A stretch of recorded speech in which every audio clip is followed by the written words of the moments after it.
An aging theater actress feels threatened by one of her most devoted admirers.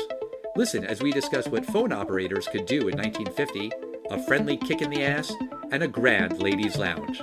Fasten your seatbelts. It's going to be a bumpy night as we find out if All About Eve stands the test of time.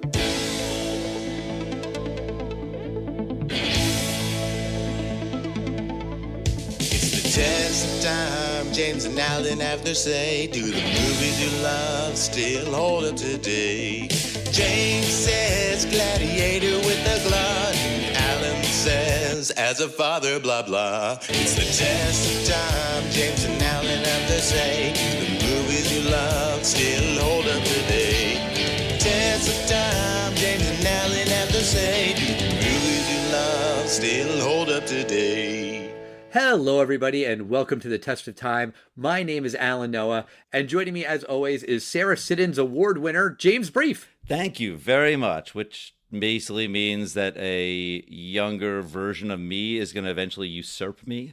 Well, probably, but right now you're the hottest thing in New York theater, so you should be happy about that. And it's a height that will never end because Hollywood is very polite to people that age, especially if they're women. Yeah, this movie is not so much about Hollywood, but more about theater. I take your point. I saw that this movie was turning 75. I'd never seen it. I've heard of it. Had you seen this one, James? No, I hadn't seen this film before. Okay. For other people who haven't seen the movie, why don't you give a little recap of what it's all about, other than it's all about Eve?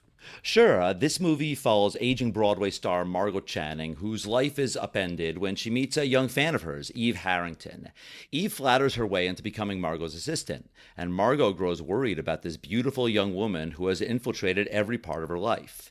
It turns out that Margot isn't being paranoid, as Eve truly is scheming to take over Margot's life. Though she pushed away those closest to her in fits of anger, Margot reconciles with her boyfriend Bill and her best friends Lloyd and Karen. And in the end, even though Eve does find the career success she went for after so ruthlessly, she finds it does come with a cost. Right. When this movie came out 75 years ago in 1950, how'd it do? It was a huge hit. I've seen in the $1 to $2 million, about $1.5 million budget, and this film came out October 27th, 1950. But this film took in $8 million at the box office. Yeah, big hit, and it won a ton of awards. Right. This film won the Academy Award for Best Picture and Best Director, Best Supporting Actor, Best Screenplay. It was nominated for Best Actress, both for Anne Baxter and Bette Davis. Best Supporting Actress, Celeste Holm, Thelma Ritter. Yeah. A hugely acclaimed film. Interesting tidbit about the Oscars. This movie had 14 Oscar nominations, which was a record at the time. It has since only been tied twice by Titanic and La La Land. It's funny also that the movie was nominated for 2 women in the Best Actress category, and probably that split the vote because maybe Bette Davis would have won if Anne Baxter hadn't submitted herself as a leading actress, maybe if she had gone for the supporting actress category. So there's some life imitating art meta vibes there where she was kind of pushing herself as a lead.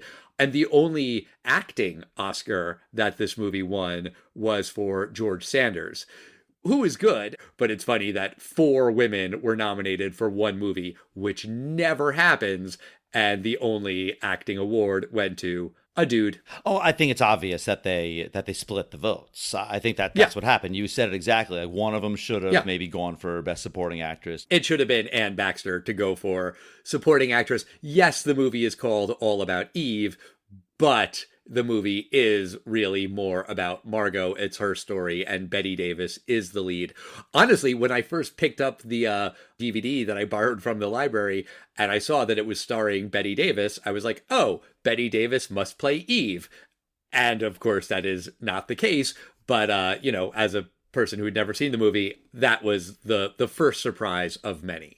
Yeah, this is one of the first films I'd ever seen with Bette Davis. Yeah, same. I totally get why she was a star. I mean, just looking at her, she looks like the personification of that silver screen actress. Isn't she one of the women that Madonna sings about in Vogue? Yeah. I mean, she just has that glamour. I mean, Marilyn Monroe, she's in this film too. Oh, yeah. Anne Baxter is fantastic in this film too. I also think, yeah, George Sanders is fantastic. He's Addison DeWitt. We're going to talk about his voiceover. Actually, why don't we just talk about it now? It's one of those films that's the style is called in medias res. Did I say that correct? No, but I know what you mean. In medias res. In medias res. Sometimes a frame narrative or a bookend structure. There is a voiceover by the journalist Addison.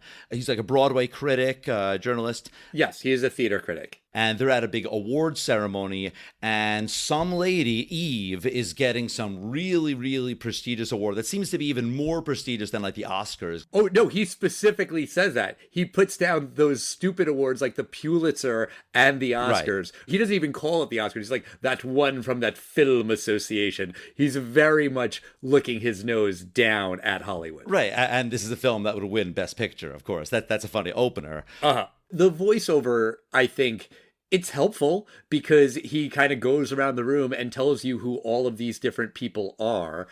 The voiceover is doing the cardinal sin of telling and not showing, which gets under my skin. It also does annoy me a little bit because in that next scene, when Karen brings Eve backstage, she's introducing Eve to Margot, and this is Lloyd, my husband. He wrote the play. I mean, it's very easy to explain who these characters are to Eve. Maybe Eve secretly knows who all of these people are because she's been stalking behind the scenes for a while, but at least to Karen at that moment, Eve is a newcomer, so she would introduce everyone to her and the audience. So you kind of don't need Addison's voiceover. That said, it is funny and it's entertaining and it does set the stage and you do want to know what's going to happen. I did also find the voiceover transition abrupt because it's Addison starting the movie with the narration and then it just kind of jumps over to Karen and she takes over. Then it becomes her point of view of the story. Margot also gets voiceover later too, so it's giving you different perspectives. Everyone's voiceover except for Eve. And Lloyd and Bill don't get voiceovers either. I guess so too. But I'm just saying, you know, in a movie all about Eve, we don't get Eve's perspective. No, the movie isn't from her point of view. Correct. I mean, we see all of her machinations, but it's not really all about Eve. This film, as Lionel Hutz would say, it's part of the biggest lawsuit since The Neverending Story. I mean, it's a complete lie. No, I don't think that's true. I mean, Eve causes everything that happens in the movie. So when Eve is backstage and she's being introduced to Margot and she tells her whole sob story, it is notable that there is one person who does not buy it for a second, and that's Bertie, who is Margot's assistant. She makes some quip about, oh, that story has everything except the dogs nipping at your backside or something like that. She basically just calls bullshit right away. And there is a theory that maybe Bertie had tried to do an Eve kind of move on Margot before. She tried to push Margot out and she kind of came in the same way, telling a sob story. There's not really a lot of hints about that, but the fact that Bertie calls her out on it in that first scene, I don't know if it's necessarily foreshadowing, but that is your first hint that maybe everything Eve says isn't true. Oh, of course, the voiceover from the first scene had warned me that perhaps Eve is not the darling to be getting all the accolades that she deserves. I'm like, oh, I see the first piece of a puzzle here, and I'm interested to see what happens. I mean, I'll be honest, I didn't know right away if Eve was lying or not. I was pretty confident that she was full of shit, but you don't know it for sure for a while. Like, she gets right into Margot's life right away. In Margot's voiceover, she says that she moved in with her that night. That first night that they met, they go to the airport with Bill, and Eve is butting in. She is getting in the way. And then there's that thing with the phone call that she arranges for a phone call from Margot to Bill, but she does it through the phone company without Margot knowing. There's some machinations of how this could work that I do not understand. Like how you would have an operator make a phone call from one number to another in advance, in secret. Maybe that's just how phones worked in 1950. I have no idea. So Margot is getting madder and madder at Eve because of that phone call, which was very, very passive aggressive. And she's becoming more insecure about her age, which she has been right from the jump. But there is this party scene when Bill comes back from Hollywood, and right out of the gate, Margot is pissed because Bill, on his way into the apartment, he stops and talks to Eve instead of going straight to talk to Margot. And Margot is threatened by that, because Eve is a young, pretty woman, and that really sets the tone for everything that happens after. The party scene is long, and Margot says the famous line from this movie, "Fasten your seatbelt, it's going to be a bumpy night." I was kind of expecting immediate fireworks. It's a slow build to the fight at the end of the party, but you really do see all of her insecurities coming out. She's lashing out on everyone that's around her. Bill, Karen, Lloyd, Addison DeWitt, the young ingenue who's with Addison, played by a young Marilyn Monroe, and I think one of her first movie roles, not her very, very first, but pretty low on her IMDb page.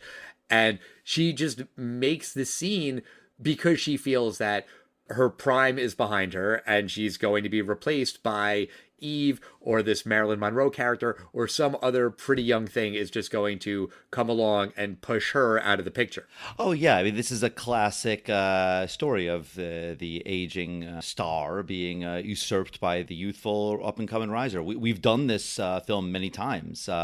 Any Given Sunday, Showgirls. Yeah. It's a classic story. I mean, and it also happens in real life. Certainly, yeah. We can see what's happening, and Margot can kind of see what's happening, and Eve knows what she's doing. There's no Caesar event in the Senate, as in there's no one event where she is just going to get 23 stabbings in the back on the floor of the Senate. It's really death by 1,000 paper cuts here. Yeah, and before the big blow up at the party, we see that Eve is manipulating things and she's trying to get to be the understudy for Margot. Meanwhile, Margot is also doing some maneuvering of her own, and she's trying to get Max Fabian, the producer, who has really bad heartburn, to put Eve in her office. So that way Eve can just have some job in the theater world, but she's away from Margot. She's not going to be in Margot's life. But that doesn't work because Eve goes to Karen and says, hey, I should be Margot's understudy. But there's this audition for Miss Castle is the name of Marilyn Monroe's character, and Margot is supposed to audition with her, but she shows up 2 hours late, and so Eve auditions with Miss Castle. No one's impressed with Miss Castle. Marilyn Monroe's character is not a good actor, apparently, and she runs off crying, which, again, life imitating art kind of a thing. While they were filming, Betty Davis was so dismissive of Marilyn Monroe and insulted her and mocked her acting ability and her voice and everything that Marilyn Monroe did run off into a bathroom and cry. So it's kind of crazy that happens in the movie and happened in real life while filming the movie. But everyone's just so impressed with Eve and her performance in this audition. And it's easy to blame Eve for being manipulative and working her way into this audition and getting the reaction that she wanted to get. It is also Margot's fault because she showed up 2 hours late. You know, like Eve was able to show up for that audition and say, oh, I bet Margot will be late because Margot's always late. In a way, Eve is Margot's enemy, but in another way, Margot is her own worst enemy. You know, like she's getting in her own way. If she had shown up on time and been a professional, then none of that would have happened. Oh, absolutely. She's not doing everything she can to stay at the top. Right. It's not that she's responsible for everything that happens, but there's a couple things she could have done herself. Right. And then because Eve has this unbelievable audition, Margot then further spirals and she lashes out at Addison, at Lloyd. Lloyd says some really nasty things to her about how you're just the actress, you just deliver my words. He says something like, the piano must learn that it didn't write the concerto, which is pretty shitty, like you're just my mouthpiece, basically. And they're really close friends, apparently.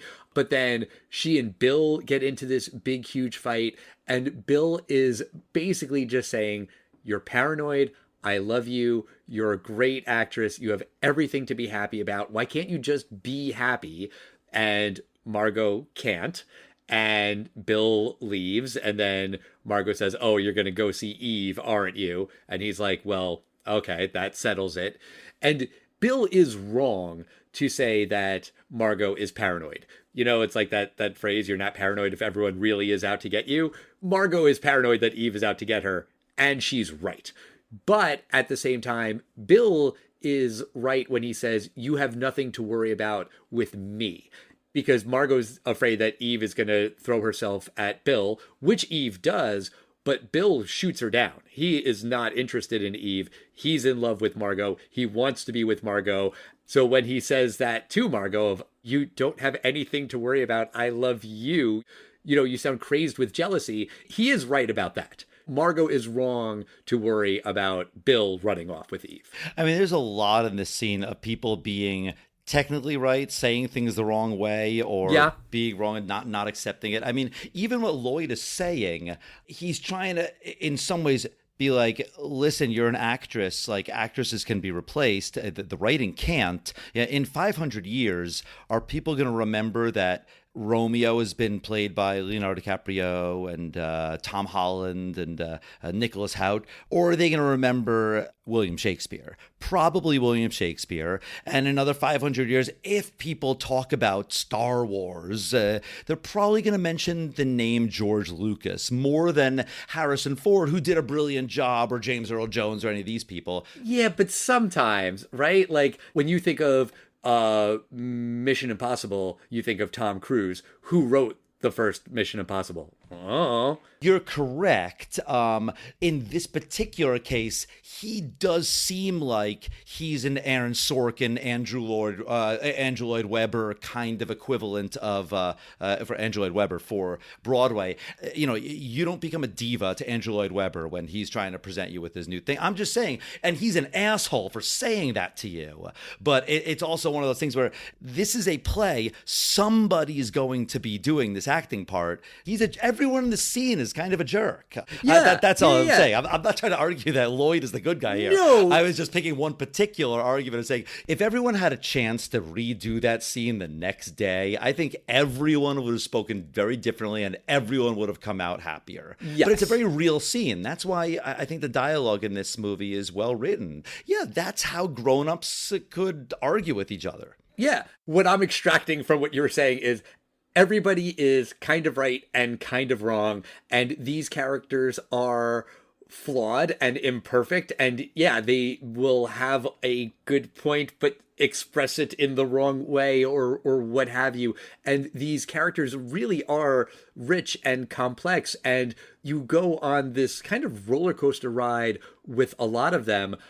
Karen, I think, is maybe the most compelling. Like, when you break down her role to play, when Addison first talks about her in the first scene, he says that she is in the theater by marriage. She has no right to be in the theater. Nothing in her upbringing would suggest that she should be in the theater. She shouldn't have gotten any closer to the world of theater than Row E, in his snarky, dismissive way. But Karen, as Lloyd's wife, she does have real power. Lloyd won't cast anyone in his play unless Karen gives the say-so, which also, by the way, does strike me as a little bit weird that a playwright gets to decide who's going to be in his plays. I would feel like that would be more of the director and producer, but maybe it was different in 1950, or maybe they're just simplifying it for the movie. Either way, Karen holds power. And she's frustrated with Margot, rightfully so, because Margot insults Karen. She insults Lloyd, who's, Karen's husband. No one could blame Karen for being pissed. But then what she does to kind of prank Margot or give her a nudge in the right direction is she pulls all of the gas out of her car so that they'll be stuck on the way back from this weekend trip, and Margot will miss her performance and Eve will go on instead. That is a really fucking dumb decision that seems like it will definitely backfire. Because I'm watching it in a movie, I'm thinking, okay, that was not a good idea, Karen. But you do understand that it wasn't malicious. She's not doing it to hurt Margot or devastate Margot. She's doing it to just kind of kick her in the ass. And sometimes, you know, you need a friend to kick you in the ass. But this is the very wrong kind of kicking her in the ass. I do also just want to say, like, the movie did kind of lose me a little bit in that scene where Margot and Karen are in the car and Margot is talking about how she has devoted her life to her career, but because she doesn't have a man, this is after she and Bill had that huge fight. They reconcile later, but at this point she thinks Bill has left her. And she basically says, without a man, a woman isn't a woman. And in this movie that feels very female focused and female driven, and you have these women who are talking about their careers and what they want and their ambition and things that have nothing to do with their love lives, that line just really stuck out at me of like, oh, really? Eeh. It just seems unnecessary because maybe they were going for this whole, riches is not what it's made up to be when you don't have the simpler things in life. You see these memes of like, oh, that's the richest man in the world. And it's just some guy who's like, kids run to him at the end of a driveway off a school bus, Right. If you don't have someone that loves you, or you could even say, my parents aren't here anymore and I don't even have a man or anything, that could make sense. Like, I don't have anyone. I think they hopefully meant I have all the material riches in the world, but I don't have that. Not necessarily like I have everything, but I don't have a man. If she had said, I can be happy with my career, but I do feel sad because I miss Bill, or I want to be loved in a kind of more general way, that I think would make more sense for the character. But she literally says, I have the quote here, nothing's any good unless you can look up just before dinner or turned around in bed and there he is. Without that, you're not a woman. That is a very definitive, declarative statement about all women that she makes. And you understand where it's coming from, and it adds a layer to the character, but it does feel like a very, very outdated sentiment. And it is also just striking because this movie is just so heavily focused on women. And it was written and directed by Joseph L. Mankiewicz, who was praised for his depiction of writing for women and depicting women in a realistic way. People really thought that he was ahead of the curve in writing these complex female characters. So that one line does stand out. But so Margot missed the performance because Karen drained the gas. Eve takes over the role in this lead performance. She makes sure that everyone in town is going to be there to see this performance. She invites everyone to come and see her one and only star-making turn. Addison writes this glowing review of her, and that devastates Margot. Bill comes running back to Margot, and Eve is already manipulating to get into Lloyd's next play, and Margot so desperately wants that role. But then there's a dinner with the two couples, and Margot and Bill announce their engagement. They are going to get married. Margot sort of is like, this is what's important to me. And then Eve shows up. She's at dinner with Addison. She pulls Karen into the bathroom and says, can we talk? And this is where it's really confirmed. This is where all of your suspicions about Eve are made crystal clear. Yes, she was pulling the strings. Yes, she was manipulating things right from the get-go, because she tells Karen, guess what? I know why Margot missed that performance. You took the gas out, and you're going to get me in that new play, or I'm going to have Addison write about how you did what you did to Margot, and that will destroy your friendship. Now it's not even just about the careers, it's about the friendship. And right before that, they make this wonderful toast about we're best friends and we will always be best friends. And we're so happy for you guys getting married. That's what Lloyd and Karen say to Margot and Bill.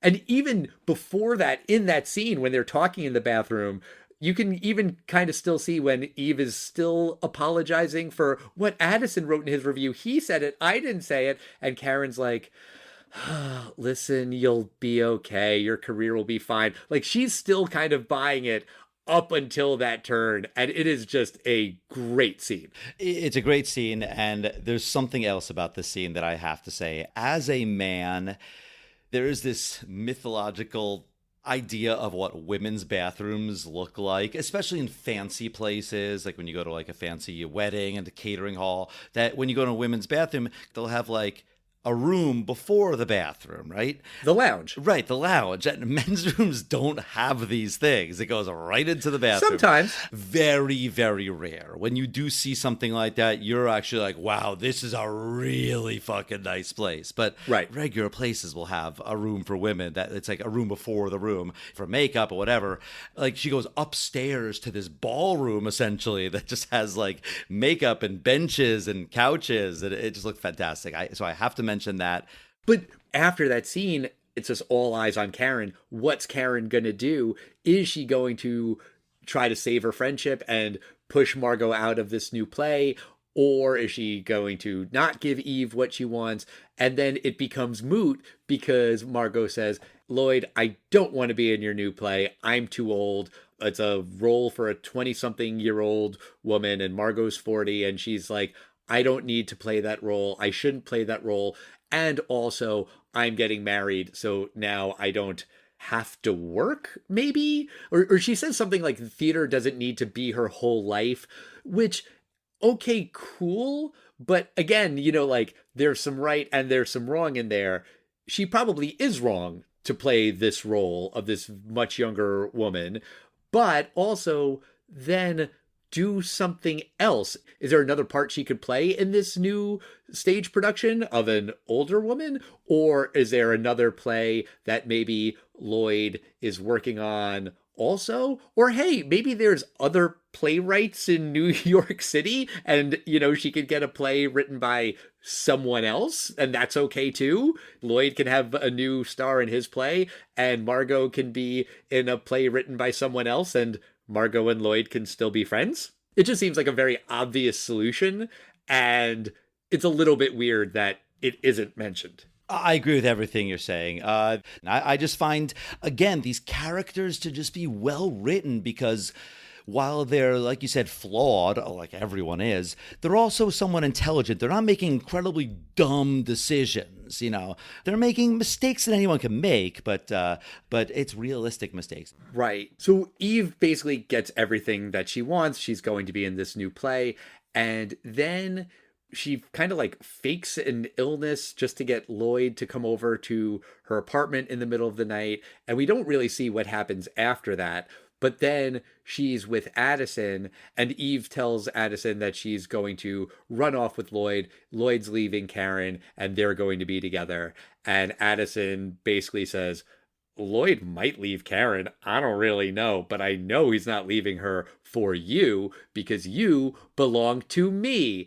And she's like, belong to you? What? And Addison says, you know how I'm a reporter? I mean, he's a theater critic, but also maybe a reporter, maybe a journalist. Who knows? He knew that Eve was lying with her whole story about her sad upbringing and her dead husband and seeing Margot in San Francisco. It was all lies. He knows the real story. And he's like, yeah, so I can blackmail you. I have all of this dirt on you. And you are now going to be my possession, basically.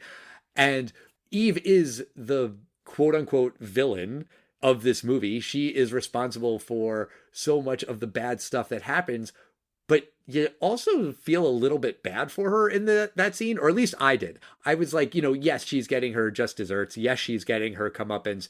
Yes, she deserves to be exposed for lying to everyone. But oh shit, now she's just going to be under this guy's thumb. And, hey, she thought she had him under her thumb. So she thought that she was the master manipulator, and now she finds out that she was manipulated. My heart wasn't breaking for her, don't get me wrong, but at the same time, it's like, oh, you got outplayed, and yeah, that sucks. Like, she thought she was the smartest one in the room, and it turns out she wasn't. I have to make one little correction. What he actually says, Lloyd may in fact leave her, but he won't leave her for you. Ooh. Pause. And then he says the part about, you now belong to me.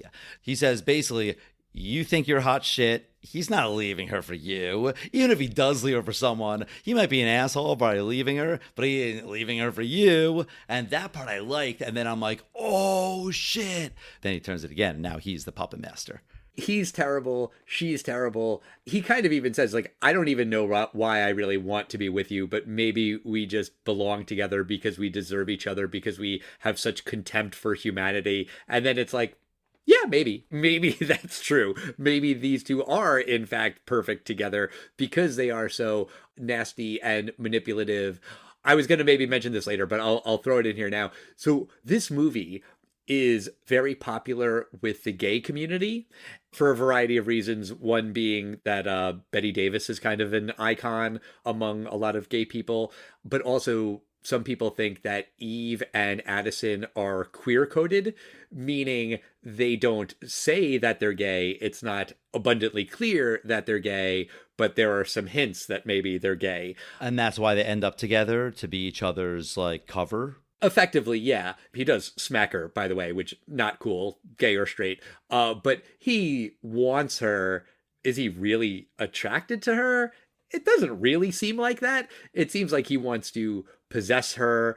Eve wants to be with Lloyd, and she throws herself at Bill. But those are moves of power. She's looking to go farther in the theater world. That's what those relationships are. Also, Eve has that roommate. Is she just a roommate? She kind of like puts her arm around her when she's trying to lure Lloyd over. So it is a thing. People do think that both of these characters might be gay. Interesting. But yeah, so the movie then goes back to the Sarah Siddons Society Award, where the movie starts. Now you understand why people are not so thrilled with Eve, why Margot and Karen in particular hate her and are shooting her death glares. Margot has one last killer line to Eve because Eve says that she's going to Hollywood, but her heart will be in the theater and she'll be so far away from her heart. And Margot says, I wouldn't worry about your heart, dear. You can just use that award and put that where your heart should be. I butchered the quote, I'm sure. And her delivery is amazing. I thought the movie was going to end right there, and it doesn't. There's another scene where Eve goes home and there's a woman in her apartment who calls herself Phoebe. She says that's the name that she calls herself. And Phoebe's basically going to do to Eve what Eve did to Margot. She's a big, huge, massive fan, and she just wants to be near her. And Eve seemingly is like, yeah, okay. I mean, I guess if you're a big fan, you can hang out. When Eve really should know better, right? Like, she should know, I don't trust her. No, this lady needs to get out of my apartment. But it's probably just arrogance at that point. Eve figures some new young smart gal isn't going to outsmart me. I know that play. Well, yeah, maybe you do and maybe you don't. And maybe Phoebe's going to do the exact same thing to you. It's a pretty dark and twisted ending, but it also felt right. And the final shot, which I think is very impressive for 1950, mirror shots are very hard to do in Hollywood because you always have to do them from an angle because obviously you don't want to see the film behind you, the crew behind you. But they do a very genius shot for 1950. They do that thing where if you put two mirrors at a right angle to each other, you can kind of see into infinity. And they have the camera probably angled right behind her head so you can't see the camera, but you could see all of Phoebe bowing to infinity with all the different views and, you know, accepting the award at the stage of the Academy Awards. It's a fantastic ending, and you know exactly what it is. I thought it was a great ending. Yes, it was. But James, let me ask you about the movie as a whole. Do you think that All About Eve stands the test of time? I think the film it's very well done. There's a couple parts, couple scenes that it could go a little faster. The party scene you mentioned, we could have trimmed that a little bit. One thing that really doesn't stand the test of time, the fact that everyone is smoking in every scene. The thing in movies that I love in this film is that long filter that like the rich people would hold, when they put the cigarettes at the end of this like 10-inch black whatever. They just look so cool. I mean, you shouldn't say that. Sorry, kids. Smoking isn't cool. But yeah, these things look really classy. But in the end, it's what it reminds me of is the Sith from Star Wars. There's always a master and then a usurper. And I feel like this is going to happen. And you know what, Phoebe? You ain't going to be so young when 1970 comes and someone's going to do this to you. That almost makes me think in a headcanon, Margot, what silent film star did you usurp to get to where you are today? Maybe this is a never-ending cycle. The film is interesting. It's well done, and it's funny, and I can keep up with the plot. I don't have to, look at Wikipedia to kind of follow what the plot is and who these people are. And I say, yes, stands the test of time. What about you, Al? 1950s, All About Eve. It was Best Picture back then. Does it stand the test of time for you? Yes, I think this movie is phenomenal. When the first VO started, I rolled my eyes because I can't help that. That's just my reaction to movies that start with voiceover. But I was really hooked right from the beginning, and I just wanted to know where this story was going to go. When I think of midlife crisis movies, I tend to think of City Slickers and 10, or open quotation marks, 10, close quotation marks, to pronounce it like I usually pronounce things. But this is a midlife crisis movie, but it's told from a female perspective. And men and women, we age differently. We all age, and aging sucks, and that is true regardless of gender. But it is different for women. It's definitely different for women who are actors, because, so much of what they do is based on how they look. That is front and center in this movie. This is a movie about ageism. It's about sexism. Also, those things surrounded the making of this movie, where Bette Davis was kind of done. She said that Mankiewicz brought her back from the dead because her career was over at this point. In part because she was 40, in part because she had just left a long contract, and in part because she had a reputation for being quote unquote difficult. And the reason that she was difficult was because she would sometimes fight with directors on set about dialogue. Not because she was trying to be nasty, but because a lot of the dialogue wasn't written right. It wasn't written for a woman. And she was offering her female perspective, which branded her difficult. There's a story that some other director called Mankiewicz when he started working on this movie and said, Bette Davis, she'll eat you alive, or she'll grind you up, or something like that. And they got along swimmingly because Bette Davis wasn't giving notes about the script because she thought the script was perfect. She didn't have any notes. Apparently, she did not like Celeste Holm, who plays Karen, her best friend in the movie. There was some quote I saw that Bette Davis said, working on the movie was lovely and wonderful, and she loved everybody except Celeste Holm. She was the only bitch on the cast, or something like that. Also, she and Gary Merrill, the actor who plays Bill, they fell in love and got married after this movie. They adopted a daughter, and you know what they named her? Alan Michael Noah? No, that's a terrible name for a daughter. They named her Margot. Aww. Isn't that sweet? They ended up getting divorced 10 years later, but they were together for 10 years because of this movie. And they do have really good chemistry. I think Bette Davis and Celeste Holm have really good chemistry as best friends, even though apparently they hated each other in real life, which is indicative of great acting. Anne Baxter is phenomenal. You didn't mention that she's Queen Nefertiti in the Ten Commandments. I thought for sure you were going to mention that. I forgot to mention it. That's fine. Also, Thelma Ritter, who plays Birdie, she was in Rear Window. Just, these connections are maybe more notable because we don't tend to do a lot of movies from this era. So whatever, just throwing it out there. But this movie, it's about maturing gracefully. It's about friendship. It's about the things that we do to our friends. It's about the things that we do for our friends. And I think the friendship between Margot and Karen is beautiful. I mean, they fight and they hate each other, and then they come back to each other, and then they fight again. And it's a brutal depiction of how it can feel getting older. The movie is also about art, the creation of art, the criticism of art. You know, Addison is nasty as all hell. He does make some points critiquing Hollywood, and he also throws a lot of shade at television in the movie, which, you know, was a ascendant medium at the time. This is a movie that is filled with fascinating characters, and it's a really interesting story. And yes, it definitely stands the test of time, for sure.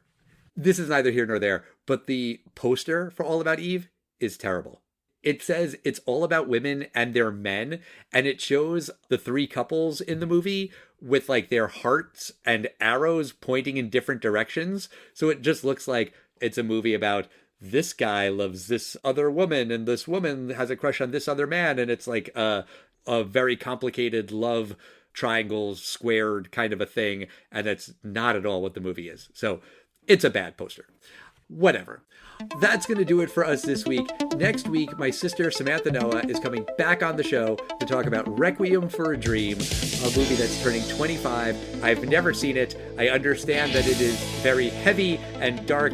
I guess we're in for quite the viewing experience, James. Thank you, Al. I guess I'm going to watch Requiem for a Dream next week. Don't thank me. Thank my sister. In the meantime, we want to hear from you. We are at Test of Time Pod on Facebook, X, Instagram, and Threads. Send us a message. Let us know your thoughts on All About Eve, about Betty Davis, about Anne Baxter, about the theater, about young actresses usurping the lives and careers of their mentors. We love hearing from you, and we'll see you next time, everyone. Bye.